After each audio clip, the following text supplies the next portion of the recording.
So we're continuing to make our way through the book of Job. I can tell you that Job is not one of my favorite books to read in the Bible. But just so you kind of have an overview, at the very beginning, the first two chapters of Job, we have kind of the setup where we hear about the heavenly court. We heard this on Monday. And how Satan comes before God and says, if you attack Job, he's going to curse you. And then, so he takes everything away. And then the second chapter, he takes away even his physical health. And yet Job does not curse God. Then throughout the rest of the book of Job, it's his three friends coming to comfort him. And so they say, well, you must have done something wrong because of all this suffering you're going through. And Job says, no, I'm innocent. No, you must have done something wrong, says the second. No, I'm innocent. Well, you must have done something wrong, says the third. And no, I'm innocent. And they go back and forth several times. And then this other kid comes in and has something to say to Job. And at the end, then God shows up and vindicates Job. And so it's I forget how long it is, like 50 chapters of going back and forth and back and forth. So it's not one of my favorite books to read through. Although it is the Jewish kind of dealing with how do we deal with the problem of evil? How do we deal with the problem of evil? So Job is saying, pity me, oh, you my friends, for the hand of God has struck me. All this stuff is going wrong in my life. Yet we look at his faith. But as for me, I know that my vindicator lives.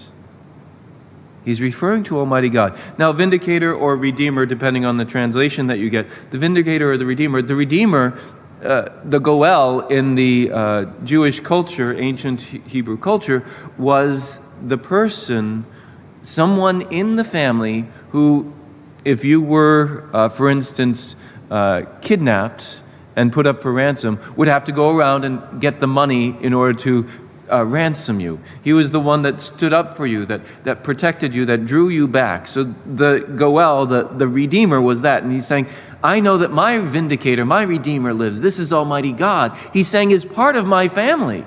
And he is going to pay the price for me to be ransomed. This great faith, and of course, Jesus encourages his disciples to have great faith. He says, I'm sending you out like lambs among wolves. And yet, carry no money bag, no sack, no sandals, all this stuff says, trust in God. Trust in God. This end of the reading from book of Job today, though, he says, I know that my vindicator will live, whom I myself shall see with my own eyes. I trust that I shall see God, and from my flesh I shall see him. Traditionally, the church has seen this as proof for the resurrection of the dead. But then he says, my inmost being is consumed with longing.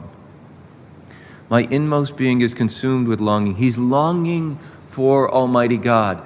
Now, there's a specific word in Greek that talks about this longing, this yearning, this hunger that we have. And it's the word eros, E-R-O-S. It's from the word which we get erotic in English. And a lot of times we think erotic, oh no, that's bad. But actually, we need our erotic desires. The problem is that they get twisted in our world that is pornographied, that they get twisted in the wrong way. But we need this eros. And if you think it's just me talking, this is stuff from Pope Benedict XVI. Pope Benedict XVI says, we need this longing. We need the desire because our desires are what get us to heaven. They're the rocket fuel that gets us into the very heart of God. Problem is, when it gets inverted and twisted up, then the rockets are going the wrong way and we get this explosion. And that's where all of our problems come, and we have to go to confession so often.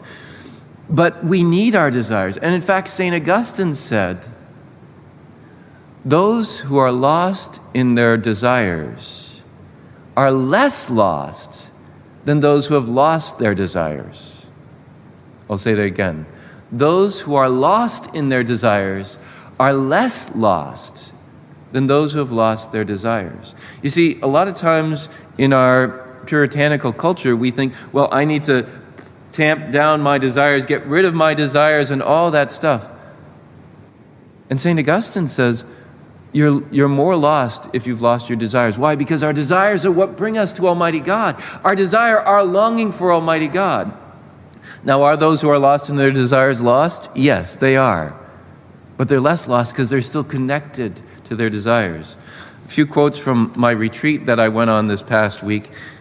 Don't worry, I'm not reading the whole book, not even the whole page. But it says, our yearning for infinite love, our yearning, our longing, this eros, this yearning, this longing for infinite love and union, a yearning for something far beyond that which is finite, what this finite world can offer. That when we feel this longing within ourselves, instead of shutting it off and saying, oh no, that's bad, we need to look and say, what is this meant for? Why did God give me this longing? So I can long for Him.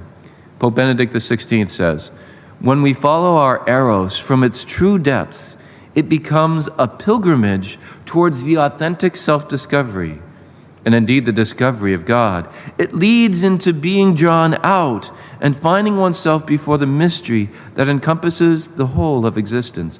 That by following our desires, looking to say, where is this coming from, and examining it, we can start to see ourselves in the light of God.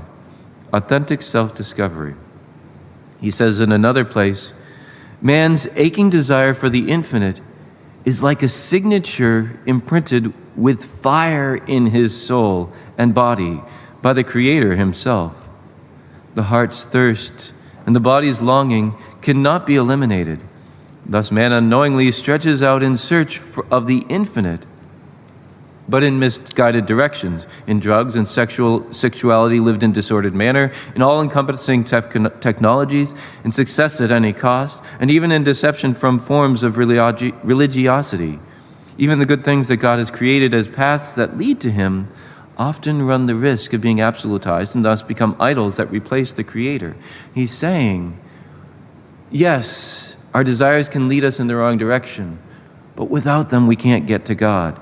They are the signature imprinted with fire on our souls. And so we look to Job today.